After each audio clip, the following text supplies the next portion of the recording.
สังเจ้าว่าเจ้าเป็นเจดงสังกว่าจูอ้ายหาเธอเดียวอ้ายหา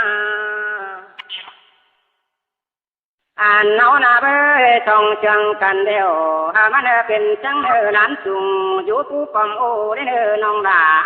ทิ้งจ้อยเห็นอ้าย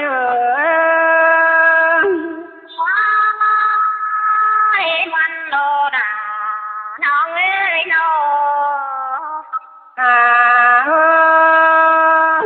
งน้อยลงโตต้องได้โตหน้าดันนี้ไว้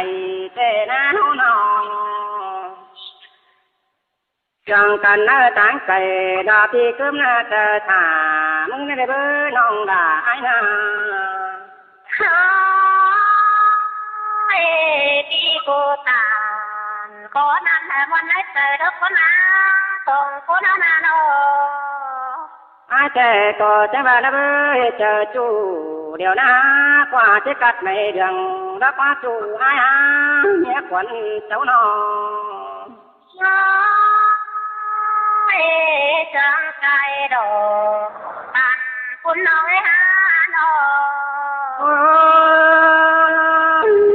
จะให้น่าจะเสียงต่อเป็นพินเหนานั่นเองซื้อต่อเจ้าแข็งน้องเป็นกูแข็งหนุ่ยนาจูจะเดียว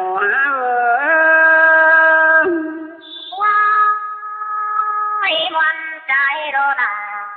น้องเอ้ยคนเจอเดียวน้องเอ้ยจะเบิดเตนะกินเอ้ยถือต่อกัน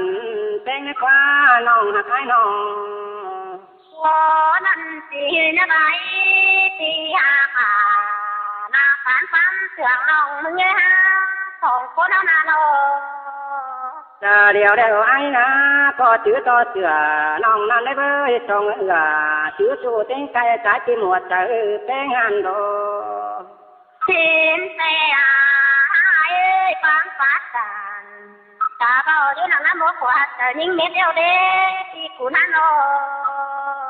ตาบ้าน้องกันเดียวน้องหลาเอ้ยตาบ้าไปดินนอดินหันเดียวน้องหลาก็ถือสายเสียงเอ็นเด้อจูอ้ายเดียวปิ้งเอ้ยบ้านิ่งไปฟังเบอโตฟังก็ได้เด็ดจูนิ่งแน่นอตาบ้าไปรักกันนำมาแล้วก็ถือขดเนื้อสายเสียงเขาดอกว่าแสงเอ้ยถือจูเดียวคอยมานั่งยังแสงเจโรไอเจ